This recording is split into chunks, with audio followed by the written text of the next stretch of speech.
इस वक्त की जो बड़ी खबर है उससे शुरुआत करते हैं। देखिए, राम मंदिर चढ़ावा चोरी केस में ये बड़ा अपडेट निकल कर आ रहा है कि एसआईटी ने यूपी सरकार को अपनी रिपोर्ट अब यहां पर सौंप दी है। जो शुरुआती जांच थी उसकी रिपोर्ट मुख्यमंत्री को सौंपनी थी एसआईटी को, और ये रिपोर्ट अब सौंप दी गई है। जांच टीम ने सीएम ऑफिस को रिपोर्ट सौंपी है और टीम ने 6 दिन की शुरुआती रिपोर्ट यहां पर दाखिल की है। एसीएस गृह संजय प्रसाद को ये रिपोर्ट यहां पर दी गई है। तो शुरुआती जांच जो एसआईटी की हुई है उस 6 दिन में क्या कुछ जानकारी एसआईटी के हाथ लगी है, इस सब का ब्यौरा सरकार को यहां पर देना था और ये रिपोर्ट अब यहां पर दे दी गई है। अब आगे की जांच यहां पर की जाएगी। 15 दिन का वक्त एसआईटी के पास है जब इस पूरे मामले पर विस्तार से जांच एसआईटी को करनी है। देखिए, आज ये रिपोर्ट सबमिट कर दी गई है। जांच अभी भी प्रचलित है। यह एक प्रथम प्रतिवेदन है, जांच रिपोर्ट का फर्स्ट पार्ट है और जांच अभी प्रचलित है। जो अभी तक जो चीजें संज्ञान में आई हैं, प्रकाश में आई हैं, उसको जो हमारी सामने आया उसको हमने अभिलिखित करते हुए अपनी रिपोर्ट प्रस्तुत की है। ये फर्स्ट रिपोर्ट है। जो अभी हमारी फाइनल लास्ट रिपोर्ट है वो उसके बाद प्रस्तुत की जाएगी। ये हम प्रयास करेंगे कि 10 से 15 दिन के अंदर फाइनल रिपोर्ट भी प्रस्तुत करें। रणवीर हमारे साथ है। रणवीर, देखिए, थोड़ा वक्त लगा यहाँ पर रिपोर्ट दाखिल करने में। खबरें चल रही थी कि मुख्यमंत्री को जानकारी देनी है यहाँ पर एसआईटी को। अब रिपोर्ट दाखिल कर दी गई है। क्या जानकारी इसको लेकर मिल रही है और क्या वापस लौटेगी एसआईटी की टीम इसके बाद? देखिए, अब जो एसआईटी है उसने अयोध्या जाकर के 6 दिन लगातार पड़ताल की और 6 दिन के बाद वो मुख्यमंत्री से मिलने वाले थे, लेकिन चूंकि सीएम व्यस्त थे, बहुत सारे दौरे भी थे और इस बीच का लखनऊ अग्निकांड हुआ, इसलिए आज एसआईटी ने अपनी जो इनिशियल रिपोर्ट है वो होम सेक्रेटरी संजय प्रसाद को सौंप दी है और संजय प्रसाद अब उसको पढ़ेंगे, उसको समझेंगे और उसके बाद मुख्यमंत्री को ब्रीफ करेंगे कि ये पूरी रिपोर्ट में आखिर है क्या। अब तक अगर अयोध्या के मामले की बात करें, जो 3 सदस्यों की एसआईटी थी वो अयोध्या पहुंची थी, बहुत सारे किरदारों से पूछताछ किया था और मुख्यमंत्री ने जो एसआईटी गठित की थी तभी कहा था कि इनिशियल रिपोर्ट एक हफ्ते में यानी 7 दिन में और जो फाइनल रिपोर्ट है वो 15 दिन में। ऐसे में अब देखना होगा कि एसआईटी जो प्राइमरी रिपोर्ट है वो सौंपने के बाद आगे की जो जांच है उसके लिए फिर से अयोध्या जाती है या कुछ किरदारों को बुलाती है, उनसे पूछताछ करती है और उसके बाद आगे जो फाइनल रिपोर्ट है वो तैयार करती है। इस बीच में आज अयोध्या में एक बड़ा कार्यक्रम भी है और वहाँ पर डिप्टी सीएम जो केशव प्रसाद मौर्य हैं वो पहुँचने वाले हैं, वो पहुँचेंगे, वो एक कार्यक्रम में शामिल होंगे और चंपत राय पर नज़र रहेगी कि आखिर चंपत राय उनके साथ शामिल रहते हैं या फिर नहीं रहते। ये बहुत महत्वपूर्ण है यहाँ पर रणवीर, क्योंकि मुख्यमंत्री जब गए थे तो चंपत राय को दूर रखा गया था उस कार्यक्रम से। आज के इस कार्यक्रम के बारे में भी आप जरा बताइए, क्या कुछ होना है अयोध्या में आज? देखिए, आज अयोध्या में जो परकोटा है उस परकोटे का आखिरी शेषावतार मंदिर है, क्योंकि वहाँ 7 मंदिर बनने थे। 6 मंदिर अलग अलग तैयार हुए, अलग अलग उनकी जो शुरुआत है वो ध्वजारोहण के साथ की जाती है। ऐसे में जो 7वां मंदिर शेषावतार था वो बनकर तैयार हो गया था और उसका ध्वजारोहण का कार्यक्रम है। वहाँ पर यजमान के तौर पर कह लीजिए या मुख्य अतिथि के तौर पर कह लीजिए, डिप्टी सीएम केशव प्रसाद मौर्य पहुँचने वाले हैं। इस बीच जो बड़ी खबर है वो ये कि जब मुख्यमंत्री पहुंचे थे तो उनके प्रोटोकॉल में साफ लिखा था कि चंपत राय की जगह कोई प्रतिनिधि आएगा और वो सीएम के साथ रहेगा, यानी चंपत राय मुख्यमंत्री के साथ नजर नहीं आएंगे। और जब सीएम पहुंचे तो चंपत राय या ट्रस्ट का कोई भी पदाधिकारी उनके साथ नहीं था। लेकिन जब केशव मौर्य एक दौरे पर थे और वहाँ पर सवाल किया गया तो उन्होंने कहा चंपत राय आदरणीय है, पूजनीय है। ऐसे में केशव प्रसाद मौर्य जब पहुंचेंगे अयोध्या तो उनके प्रोटोकॉल में तो ऐसी कोई बात नहीं लिखी है कि ट्रस्ट का कोई सदस्य उनके साथ नहीं रहेगा। ऐसे में ये देखना बेहद महत्वपूर्ण हो जाएगा कि चंपत राय उनके साथ रहते हैं या ट्रस्ट के बाकी मेंबर्स उनके साथ कोई दिखाई देते हैं, या आज भी ट्रस्ट के मेंबर्स को जो बड़े चेहरे हैं सरकार के उन चेहरों से दूर रखा जाएगा और केशव प्रसाद मौर्य से भी दूरी बनाए रखी जाएगी। अच्छा रणवीर, एक बात और बताइए। अब देखिए, एसआईटी की शुरुआती जांच हुई इस 6 दिन की, उसमें करीब 150 लोगों से पूछताछ हुई। कुछ लोगों को तो अयोध्या ना छोड़ने के लिए भी कह दिया एसआईटी ने यहाँ पर। लेकिन एफआईआर को लेकर अब क्या खबर है, क्योंकि विपक्ष सवाल उठा रहा है कि बिना एफआईआर के जांच यहाँ पर हो रही है, क्या जल्दी एफआईआर भी हो सकती है इस मामले में? देखिए, बिल्कुल हो सकती है। 3 अलग अलग शिकायतें जो हैं वो अयोध्या के राम जन्मभूमि थाने में दी गई हैं, लेकिन चूंकि एसआईटी है और एसआईटी जब होती है वो किसी मुकदमे के आधार पर या शिकायत के आधार पर जांच करती है। तो यहाँ शिकायत थी ट्रस्ट ने खुद ही पहल की थी और मुख्यमंत्री से अपील की थी कि एसआईटी का गठन किया जाए। ऐसे में ये एसआईटी गठित कर दी गई 3 सदस्यों की, जिसमें 2 आईएएस और 1 आईपीएस अधिकारी थे। वो सब मौके पर पहुंचे, लेकिन इस बात को लेकर के लगातार विपक्ष सरकार पर हमलावर है कि आखिर एफआईआर दर्ज क्यों नहीं की जा रही है, क्यों नहीं उन किरदारों को जांच के दायरे में सीधे सीधे कानूनन तौर पर लाया जा रहा है। एसआईटी भी एक बहुत लीगल कंस्टिट्यूएंट फॉर्म है किसी भी जांच का, लेकिन एफआईआर जो होती है वो राम जन्मभूमि थाने में शिकायत है और इस बात के कयास है, इस बात की संभावना है कि जल्द ही इस मामले में जो इनिशियल रिपोर्ट है उस रिपोर्ट के आधार पर कुछ लोगों के खिलाफ एफआईआर दर्ज करके कार्रवाई हो सकती है। अब इसमें एक अमाउंट को लेकर भी सवाल यहां पर विपक्ष खड़े कर रहा है, लेकिन वो तो जाहिर तौर पर जांच होगी तब यहां पर चीजें स्पष्ट होंगी। लेकिन नवीर, अभी तक की जांच में ये दायरा कहां तक पहुंच गया है? पहले सिर्फ दान की गिनती को लेकर बात यहां पर थी, अब आभूषणों को लेकर भी कई सारी शिकायतें आ चुकी हैं कि जो आभूषण दान में दिए गए उनका क्या हुआ। अब जमीन घोटाले की भी चर्चाएं चल रही हैं, तो ये दायरा कहां तक पहुंच गया, जरा ये भी बताइए। देखिए, जब एसआईटी का गठन हुआ तब आरोप ये लगा था कि चंदा और चढ़ावा चोरी की गड़बड़ी हुई, चोरी हुई है, गड़बड़ी हुई है।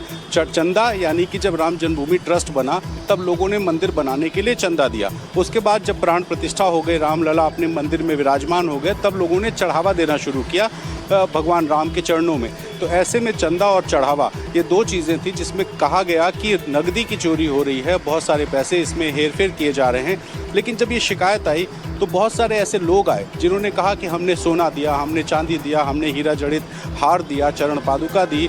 तो हीरे जवाहरात की बात आई और जो ज़मीन की बात है, इसको लेकर के विपक्ष ने कई बार सवाल उठाए हैं। 2021 में सबसे पहले समाजवादी पार्टी के स्थानीय नेता पवन पांडे ने सवाल उठाया, आम आदमी पार्टी से लेकर के तमाम दलों के नेताओं ने, कांग्रेस के नेताओं ने सवाल उठाया कि ज़मीनों में हेरफेर हुई है।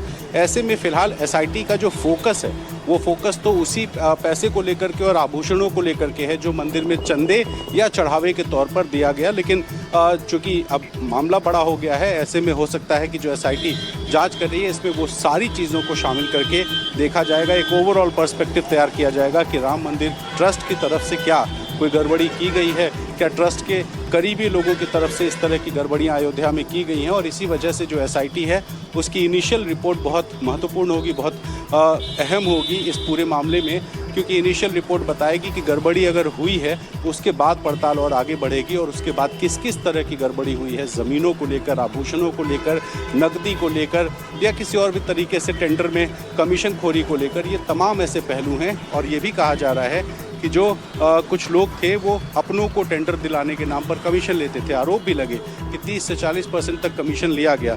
तो ऐसे में बहुत से सवाल हैं और इन सवालों का जो जवाब है वो एसआईटी ढूंढेगी और एसआईटी ने इनिशियल रिपोर्ट अभी दी है।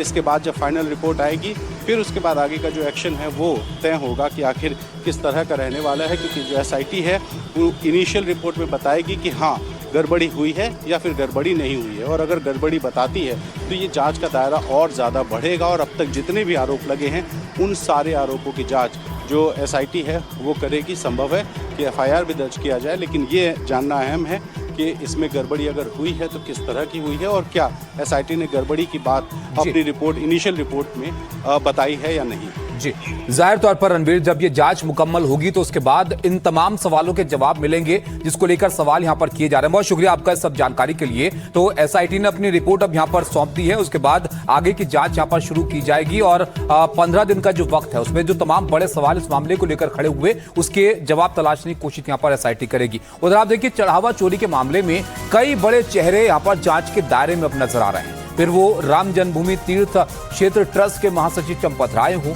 या फिर उनके करीबी टिन्नू यादव हो, ट्रस्ट के कुछ सदस्य भी अब जांच के दायरे में हैं। और कहा यह भी जा रहा है कि मंदिर के कामकाज से जुड़े कुछ लोगों की सेवाएं भी समाप्त की जा सकती हैं, लेकिन अभी तक आधिकारिक पुष्टि इसकी नहीं हुई। एसआईटी की जांच का दायरा काफी बड़ा है। बताया जा रहा है कि इसके दायरे में मंदिर ट्रस्ट के अधिकारी हैं, वहां काम करने वाले कर्मचारी भी हैं। करीब 150 लोगों से पूछताछ की गई है, जिनमें बड़े नाम भी हैं। जानकारी के मुताबिक जांच के दायरे में 4 बड़े नाम हैं: चंपत राय, रामशंकर यादव उर्फ टिन्नू, डॉक्टर अनिल कुमार मिश्रा और गोपाल राव। इन 4 बड़े नामों की बात करते हैं।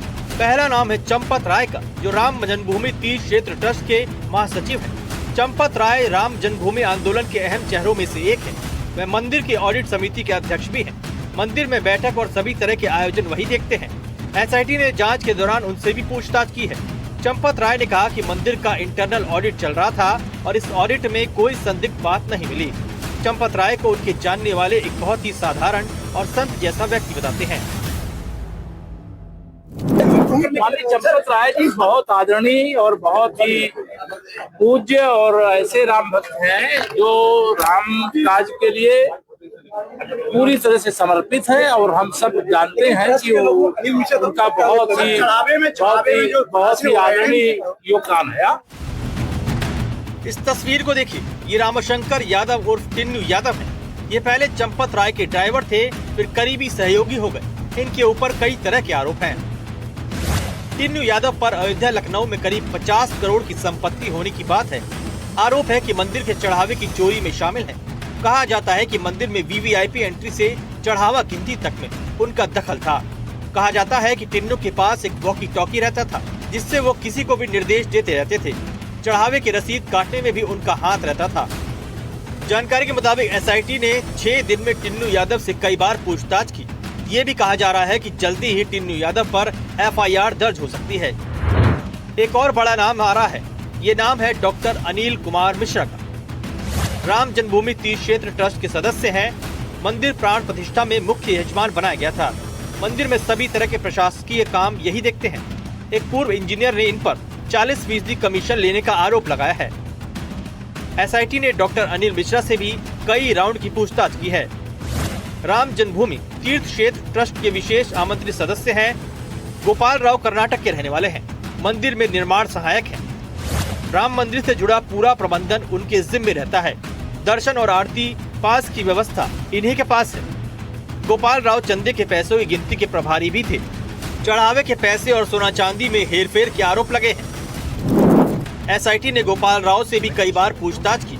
जानकारी के मुताबिक एसबीआई के 6 और टीसीएस के 6 कर्मियों से भी पूछताछ की गई।